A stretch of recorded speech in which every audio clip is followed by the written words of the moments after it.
नमस्कार, मैं रचना शर्मा चढ़ती कला टाइम टीवी देख रहे सभी दर्शकों का स्वागत करती हूं। आप देख रहे हैं हरियाणा के समाचारों की शुरुआत से पहले एक नजर आज की मुख्य सुर्खियों पर।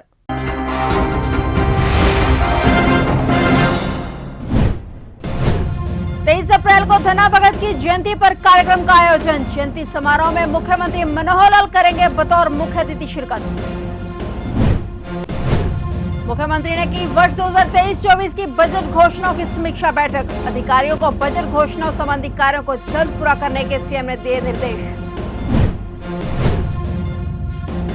करनाल पहुंचे किसान नेता राकेश टिकैत बोले अमृतपाल मुद्दे पर नेगेटिव चीजें न दिखाए मीडिया।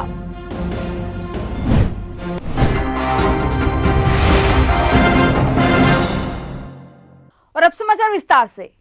मुख्यमंत्री मनोहर लाल ने विभिन्न विभागों के अधिकारियों को वर्ष 2023-24 की बजट घोषणाओं संबंधी कार्यों को समय पर तरीके से पूरा करने के निर्देश दिए ताकि प्रदेश की जनता को विभिन्न योजनाओं एवं परियोजनाओं का लाभ जल्द से जल्द प्रदान किया जा सके। मुख्यमंत्री मनोहर लाल ने वर्ष 2023-24 की बजट घोषणाओं की समीक्षा बैठक की अध्यक्षता की। इस दौरान सीएम ने विभिन्न विभागों की बजट घोषणाओं पर विस्तार से चर्चा की और अधिकारियों से इस बारे में विस्तृत समय सीमा सहित बिंदुवार समीक्षा की। अधिकारियों ने मुख्यमंत्री को अवगत करवाया कि बजट घोषणाओं के तहत अधिकांश परियोजनाओं की विस्तृत परियोजना रिपोर्ट यानी डीपीआर अंतिम चरण में है और 30 अप्रैल तक इसे अंतिम रूप दे दिया जाएगा। मुख्यमंत्री ने अधिकारियों को प्रक्रियाओं की समीक्षा करने और बजट घोषणाओं के तहत सभी परियोजनाओं और योजनाओं को जल्द से जल्द अंतिम रूप देने के निर्देश दिए।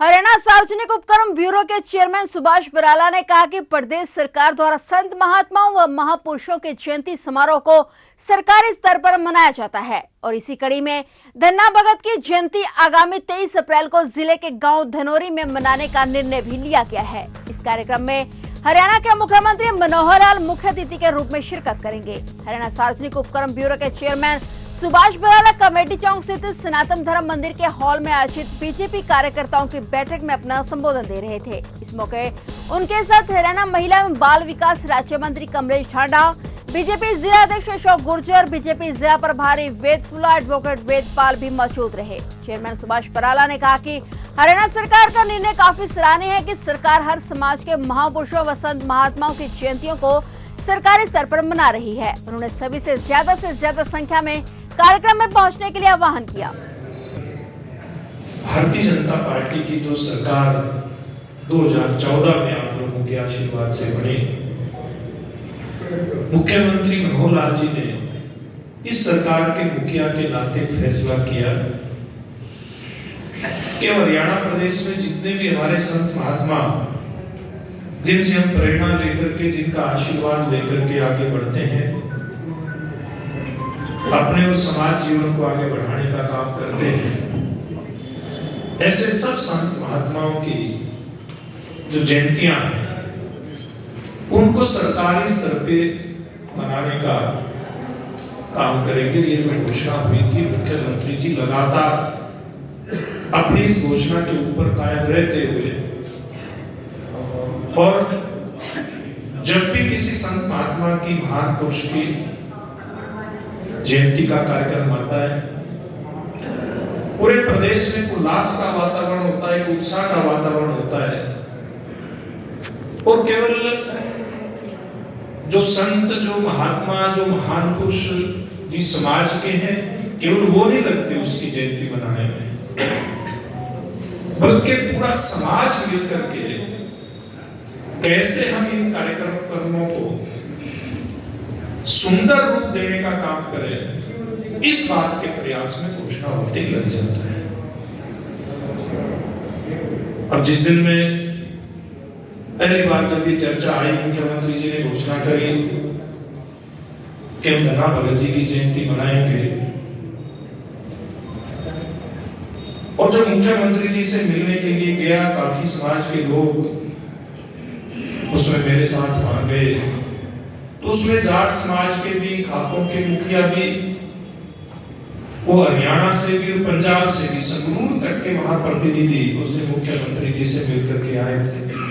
मुख्यमंत्री मनोहर लाल प्रदेश के दौरे पर निकलकर विकास परियोजनाओं को गति प्रदान करेंगे। सीएम मनोहर लाल हर जिले में जाएंगे और कार्यकर्ताओं की बात सुनेंगे। इस दौरान करोड़ों रुपए की विकास परियोजनाओं का शिलान्यास और लोकार्पण भी किया जाएगा। मुख्यमंत्री पार्टी के प्रमुख व समर्पित कार्यकर्ताओं के घर नाश्ता, दोपहर का भोजन, चाय और रात्रि भोजन भी करेंगे। अधिकारियों को मौके पर बुलवाकर लोगों की समस्याओं का समाधान किया जाएगा और कार्यकर्ताओं को आवश्यक दिशा निर्देश भी दिए जाएंगे। सीएम मनोहर लाल के हरियाणा दौरों की शुरुआत 2 अप्रैल से होगी, जो 5 अप्रैल तक चलेंगे। मुख्यमंत्री टेलीफोन के जरिए नियमित रूप से विभिन्न वर्ग के लोगों के साथ बातचीत पहले से ही कर रहे हैं। अब यह सिलसिला फील्ड में तेज होगा।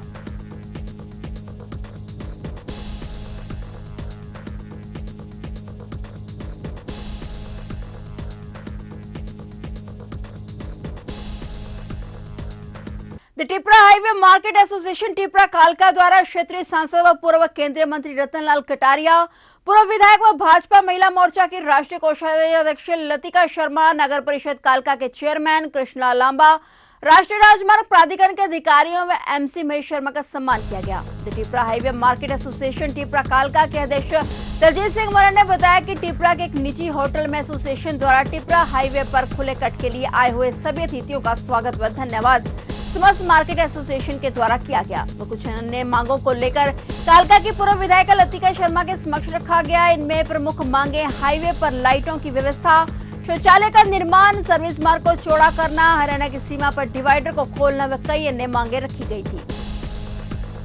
हमारे लिए बहुत ही बड़े समय से हमारे मराड़ जी, जो कि मेरे बहुत छोटे भाई की तरह है, और लगातार आपकी डिमांडों को लेकर के मेरे पास हमेशा आते रहते हैं। ये तो एमसी हो या ना, इनके कोई फर्क नहीं पड़ता, ये खुद ही अपने आप में स्वयंभू है।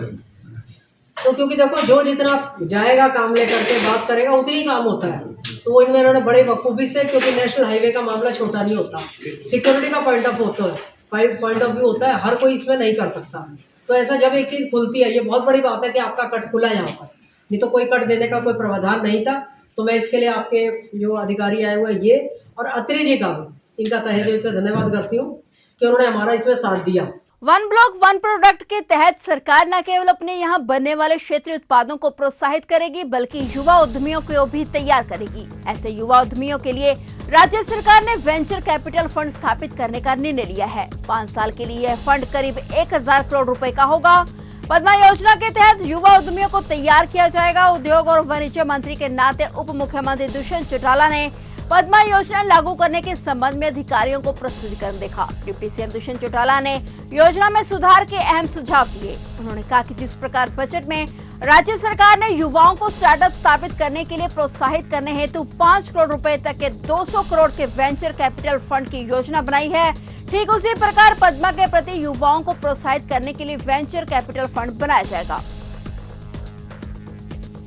किसान नेता राकेश टिकैत मंगलवार को हरियाणा के करनाल के चिराव मोड़ पहुंचे। यहां उन्होंने मौसम की खराबी की वजह से किसानों की गिरी हुई फसलों का जायजा लिया, जहां उन्होंने सरकार और प्रशासन पर जमकर निशाना साधा। उन्होंने कहा कि आज किसान बर्बादी की कगार पर पहुंच चुका है, लेकिन सरकार के नुमाइंदे ना तो किसानों की पड़ी हुई फसलें देखने के लिए आए हैं और ना ही मुआवजे का कुछ प्रावधान किया गया है, जिससे किसानों में सरकार व प्रशासन के प्रति रोष है। वहीं टिकैत ने अमृतपाल मुद्दे पर मीडिया को नेगेटिव चीजें दिखाना बंद करने की अपील की। वहीं राहुल गांधी की सदस्यता रद्द करने पर कहा कि देश में सांसद राहुल या तो बीजेपी में जाएंगे या जेल में या फिर आंदोलन करेंगे। अमृतपाल व खालिस्तान के मुद्दे पर राकेश टिकैत ने कहा कि हम नहीं चाहते कि देश टूटे और हम भी देश को जोड़ना चाहते हैं। उन्होंने मीडिया की कार्यप्रणाली पर भी सवाल खड़े किए। टिकैत ने कहा कि अगर मीडिया नेगेटिव चीजें दिखाना बंद कर दे तो इस तरह के विवाद खुद ही शांत हो जाएंगे। टिकैत ने कहा कि वे किसानों के हकों की लड़ाई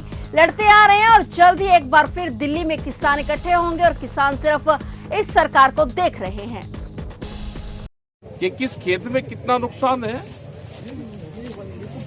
इनके पास में पूरा सिस्टम है, सब है। ये फिजिकल सर्वे करवा के कितना नुकसान हुआ उसका और जो इसमें लेबर कॉस्ट लगेगी उन दोनों को जोड़ दे। ये कंबाइन से कटेगा तो मिट्टी आएगी, कंबाइन वाला ज्यादा पैसे लेगा, उसको टाइम ज्यादा लगेगा। क्या दाना खराब हो गया? ऐसा दाना खराब होगा, ये छोटा दाना पड़ जाएगा, शॉर्ट दाना हो जाएगा, जैसे सूख जाएगा ये।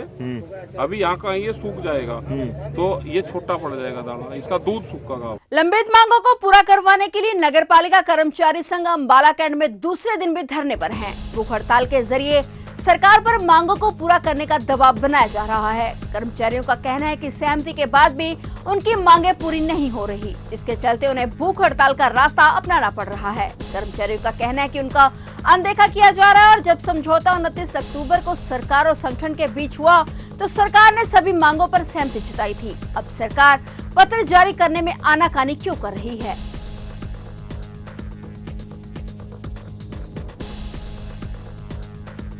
सामाजिक जनचेतना व शिक्षा के प्रति समाज में जागरूकता लाने हेतु हरियाणा, पंजाब और हिमाचल के संयुक्त तत्वाधान में चौथे विशाल कार्यक्रम का आयोजन पंजाबी सेवा सदन में हुआ। इसमें मुख्य रूप से हिमाचल के पूर्व डीजीपी पृथ्वीराज व सुप्रीम कोर्ट के अधिवक्ता रंजीत राज पहुंची। इस कार्यक्रम के मुख्य आयोजनकर्ता रामदया चावरिया रहे। कार्यक्रम में मेधावी बच्चों को सम्मानित किया गया। तो यहाँ कैथल में बाबा साहब डॉक्टर BR अम्बेडकर के जो आने वाले दिनों में उनका जन्म दिवस आ रहा है, तो उसको समर्पित जो समागम करवाया गया है रामजिया छावरिया जी की तरफ से यहाँ कैथल में पंजाबी सेवा सदन में हम खड़े हैं। तो मैं आपके चैनल के माध्यम से पूरी दुनिया में बसते अम्बेडकर साहब के अनुयायी लोगों को बहुत बहुत उनके जन्म दिवस की बधाई देना चाहता हूं और बस यही आपके चैनल के माध्यम से अपील करना चाहता हूं हमारे पूरे भारत के लोगों को, हमारे पंजाब के लोगों को, हरियाणा के लोगों को और पूरी दुनिया में बसते लोगों को कि बाबा साहब ने एक शिक्षा का बहुत बड़ा हथियार हम लोगों को दिया, तो लेकिन दिन ब दिन जो है हमसे शिक्षा छीनने की कोशिश की जा रही है सभी सरकारों की तरफ से और जो हमारे अधिकार हैं उनको कुचला जा रहा है।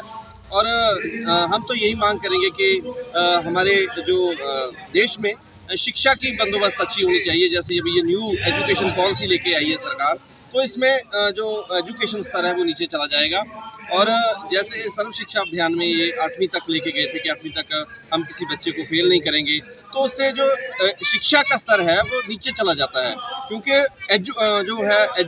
आपकी जो एग्जामिनेशन है, जो परीक्षा है वो बहुत ज़रूरी है। तो अगर परीक्षा नहीं लेंगे तो कैसे आगे से आगे बढ़ता चला जाएगा, आदमी के दिमाग का विकास नहीं होगा और अगर आदमी के दिमाग का विकास नहीं हुआ तो वो कैसे देश का विकास कर सकता है, कैसे किसी राज्य का विकास कर सकता है। आदर्श नगर में एक वर्ना कार अनियंत्रित होने के कारण बिजली के खंभे से टकरा गई। कार में 3 युवक सवार थे। खंभे के कार के ऊपर गिरने के कारण आग लग गई और इस घटना में एक युवक की मौत हो गई, जबकि 2 लोग झुलस गए।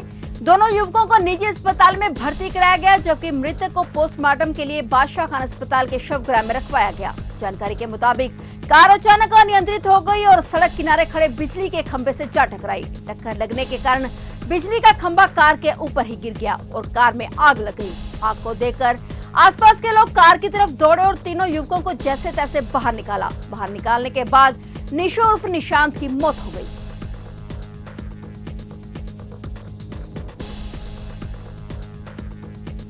तो ये थे हरियाणा के समाचार और नए समाचारों के साथ फिर से हाजिर होंगे। तब तक के लिए देखते रहिए चढ़ती कला टाइम टीवी।